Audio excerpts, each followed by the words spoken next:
বহু দিনৰ পাছত অলপকে কৰি আমি জাষ্ট শেষৰ পৰ্যায়ে পাইছোহি প্ৰবীণ বৰাৰ এটা জনপ্ৰিয় গীত মধুৰাগ, যিটো গীত ভিডিঅ'টো কৰাৰ আগতে জনপ্ৰিয়।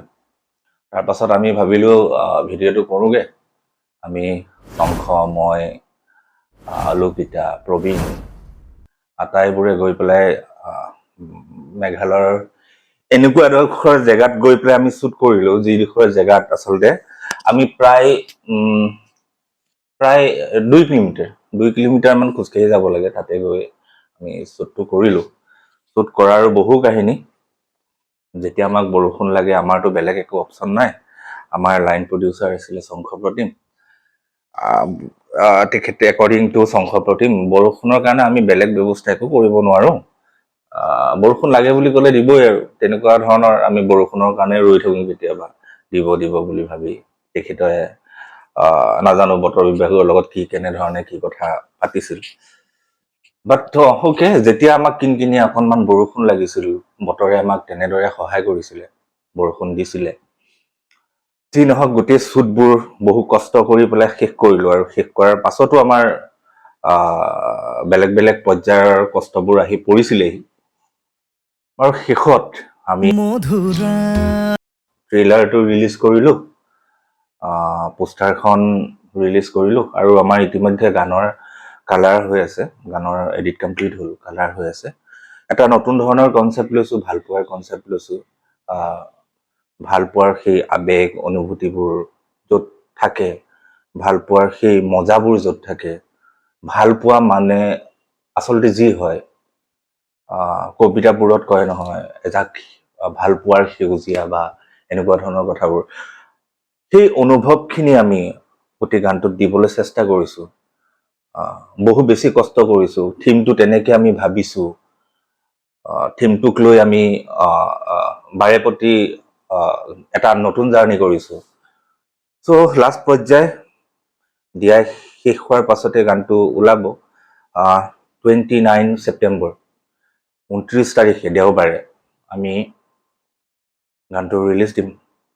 আশা কৰিছো আপোনালোকে চাই ভাল পাব, আমাক কমেণ্টছ কৰিব খুব ধুনীয়াকে। ফাৰ্ষ্ট টাইম সৌৰভক, সেইদিনাখন শংখই লৈ আহিলে সৌৰভক।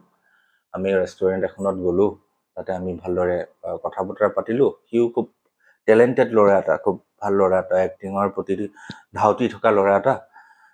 ভাবিলো আমি এনেকুৱা ধৰণৰ কাম এটা কৰিব পাৰোঁ নেকি। আমি তিনিজনে বহি ডিছকাছ কৰিলো যে অ'কে, পৰা হয়চোন। এনেকুৱা থিম এটা লৈ এনেকুৱা গান এটা কৰিলে অবভিয়াছলি তাৰ জাৰ্ণিটো সহায় হ'ব, আমাৰ জাৰ্ণিটো সহায় হ'ব।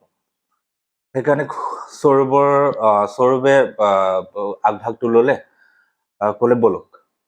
আমি ছাপোৰ্ট হিচাপে তাক লৈ আমি ওলাই গুচি গ'লো।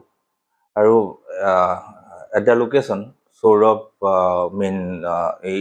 তাৰ ফাৰ্ষ্ট কেমেৰা ৱৰ্ক, আৰু বৈভৱী আছিলে আমাৰ। কিন্তু সেই ফাৰ্ষ্ট কেমেৰা ৱৰ্ক যে কৰিছে মানে প্ৰথমবাৰৰ বাবে আপোনাৰ কেমেৰাৰ সন্মুখত অভিনয় যি কৰিছে, নালাগে তাক দেখি। সঁচাকেই খুব ধুনীয়া সি কেমেৰাৰ সেই নলেজখিনি আয়ত্ব কৰিব পাৰিছে।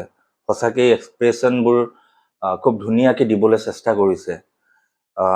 থেংক ইউ, আকৌ মই কৈছোঁ, থেংক ইউ আমাৰ মধুৰাগৰ গোটেই টীমটো। প্ৰত্যেকজনে বহুত বেছি কষ্ট কৰিছে, শংখৰ পৰা অলৌকিতালৈকে। বাকী আমাৰ বৈভৱী আৰু সৌৰভ, সিহঁত দুটাকতো আমি ৰ'বলৈ সময় দিব পৰা নাই। আমাৰ হাতত টাইম গৈ আছে। তো সেই টাইমৰ মতে আমি গোটেই কামখিনি কৰিব লগা হৈছে। বেলিটো যোৱাৰ লগে লগে আমাৰ বুকু ধপ মাৰে। আমাৰ হাতত ইমান পইচা নাই যে আমি আকৌ চিডিউল বহাম, তেনেকুৱা ধৰণৰ ঘটনা এটাও হৈছে। তথাপিও তাহাঁতি দুটাই ইমান বেছি ছাপোৰ্ট কৰিছে।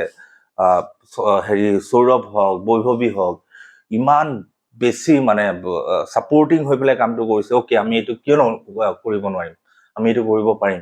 তেনেধৰণে গোটেই গানটো হৈ উঠিছে। অ'কে, তাহাঁতকো এই মুহূৰ্ততে মই আকৌ তাহাঁতকো থেংক ইউ কৈছোঁ। আশা কৰিছোঁ ভাল পাব। বৈভৱীও খুব ধুনীয়া এক্টিং কৰিছে, ধুনীয়া ছাপোৰ্ট কৰিছে ৰাতিপুৱাৰ পৰা সন্ধিয়ালৈকে। সেই টাইমখিনি 1 মিনিট সময় ৰেষ্ট নোলোৱাকৈ গোটেই কামখিনি কৰিছে। খুব কষ্ট কৰা এগৰাকী অভিনেত্ৰী, প্ৰফেশ্যনেল অভিনেত্ৰী খুব ভাল লাগিল তেওঁলোকৰ লগতো কাম কৰি এতিয়া নাজানো আপোনালোকে কেনেকুৱা পায় 29 ছেপ্টেম্বৰত গোটেই গানটো ৰিলিজ পাব আশা কৰিছোঁ আপোনালোকে ছাপোৰ্ট কৰিব থেংক ইউ এটোটো যাব ওকে ওকে ডান ডান নেক্সট হেতু তো তুমি আহি ডাইৰেক্ট পানী ধক তাৰ পিছত সৰ্ভে তোমাক উঠাব ঠিক আছে তাৰপিছত যদি তোমাক নুঠায় আমি এনেকুৱা ড্ৰেছ এটা আকৌ এটা কিনিব লাগিব ড্ৰেছটো বাদ দি আমি ক্ৰেঙে উঠোৱা তোমাক ব্যৱস্থা কৰিম কিন্তু কি হ'ব এতিয়া তুমি দৌৰিবা হঠাৎ পৰি যাবা তাই আহিব হাতটো দিব উঠি আহিব নহয়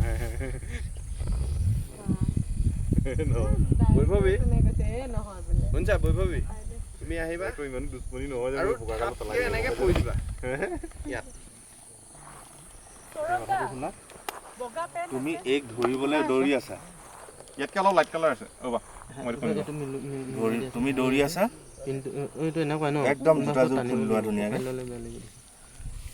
জোতা পিন্ধিব কোনে দিছিলে শুনো নাই এতিয়া খোলা জোতা খুলি ল'ম বাৰু আপুনি কওকচোন দৌৰিবা তুমি কিয় দৌৰিছা তুমি বিচাৰিছা তাইক এবাৰ সাৱটি দৌৰা তাই সেইটো চান্স দিয়া নাই জুবিন বৰাৰ এটি গীত মধুৰাগ এই গীতটি খুবেই ধুনীয়া হৈছে ৰোমান্টিক গীত এই গীতটিত মই ভিডিঅ'টোত এটা ধুনীয়া ৰং দিবলৈ চেষ্টা কৰিছোঁ এই গীতটি খুবেই ধুনীয়া হৈছে আপোনালোকে চাব বুলি আশা কৰিলোঁ এই গীতটি উন্মোচন হ'ব 29 ছেপ্টেম্বৰত মধুৰাগ তোমাৰে মন থৰে হাহি অনুৰাগ আদৰে মোহনাত আছে বহি